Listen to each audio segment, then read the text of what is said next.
ఛత్తీస్గఢ్లో ఎన్కౌంటర్ల పర్వం కొనసాగుతుంది. గరియాబాద్ జిల్లాలో మరోసారి భారీ ఎన్కౌంటర్ జరిగింది. ప్రత్యేక దళాలు కూంబింగ్ చేపడుతుండగా మావోయిస్టులు కాల్పులకు దిగారు. మావోయిస్టులపై పోలీసులు ఎదురు కాల్పులు చేయడంతో ఆ ప్రాంతం కాల్పుల మూతతో దద్దరిల్లింది. ఇప్పటి వరకు 3 మావోయిస్టులు మృతి చెందినట్టు గరియాబాద్ ఎస్పీ స్పష్టం చేశారు. పోలీసులు మావోయిస్టుల మధ్య ఎదురు కాల్పులు కొనసాగుతున్నాయని వెల్లడించారు. ఈ ఘటనకు సంబంధించిన పూర్తి సమాచారం ఇంకా తెలియాల్సి ఉంది. ఇక దీనిపై పూర్తి సమాచారం మా ప్రతినిధి రామకృష్ణ అందిస్తారు. రామకృష్ణ. ఎస్ వెంకటేష్, దట్టమైన అటవీ ప్రాంతంలో మావోయిస్టుల కంచుకోటగా ఉన్న ఛత్తీస్గఢ్ ప్రాంతంలో మరోసారి ఎన్కౌంటర్ అయినట్టు తెలుస్తుంది. సుమారుగా మావోయిస్టులు అక్కడ సంచరిస్తున్నారనే సమాచారంతోనే పెద్ద ఎత్తున పోలీస్ బెటాలియన్ డిఆర్జీ సిఆర్పిఎఫ్ బెటాలియన్లు కూడా గత 2 రోజుల నుంచి కూంబింగ్ నిర్వహిస్తున్న పరిస్థితి నెలకొన్నది. దీంతో మావోయిస్టులు ఎదురుపడటంతో కూడా ఇటు పోలీసులు కాల్పులు కూడా జరపడం జరిగింది. దీంతో అక్కడ ఎన్కౌంటర్ కూడా చోటు చేసుకున్నట్టు ఎస్పీ కూడా చెప్తున్న పరిస్థితులు.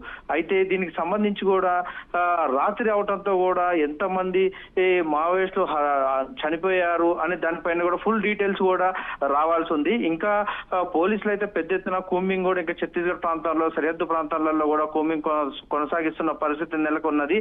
దీంతో చూసుకోవచ్చు ఛత్తీస్గఢ్ సరిహద్దు ప్రాంతాలలో అంటే భద్రాచలం నుంచి సరిహద్దు ప్రాంతాలు ఇటు కుంట, అంతేకాకుండా ఒడిశా సరిహద్దు ప్రాంతాలలో కూడా ఇటు ఆంధ్ర సరిహద్దు ప్రాంతాలలో కూడా పోలీసులు అంతా కూడా అలర్ట్ అయిన పరిస్థితులు నెలకొన్నది. ప్రతి ఒక్క వాహనాలను కూడా తనిఖీ చేస్తున్న పరిస్థితి అయితే నెలకొన్నది. మావోయిస్టులు గోదావరి ప్రాంతంలోంచి కూడా అటువైపు నుంచి కూడా తప్పించుకునే పరిస్థితి నెలకొన్నది అని చెప్పేసి పోలీసులు కూడా గోదావరి సరిహద్దు ప్రాంతాలలో కూడా కూంబింగ్ చేస్తున్న పరిస్థితి అయితే నెలకొన్నది. దీంతో ఇటు చర్ల, వెంకటపురం, వాజేడు, కుంట ఈ ప్రాంతాలలో అయితే పెద్ద ఎత్తున బెటాలియన్లు కూడా అటవీ ప్రాంతాల్లో జల్లెడ పడుతున్న పరిస్థితి అయితే నెలకొన్నది. అయితే మావోయిస్టులు సంచరిస్తున్నారనే సమాచారంతోనే పోలీస్ బెటాలియన్లు, సిఆర్పిఎఫ్ బెటాలియన్లు, డిఆర్జీ బెటాలియన్లు కూడా కూంబింగ్ నిర్వహించడం జరిగింది గత వారం రోజుల నుంచి.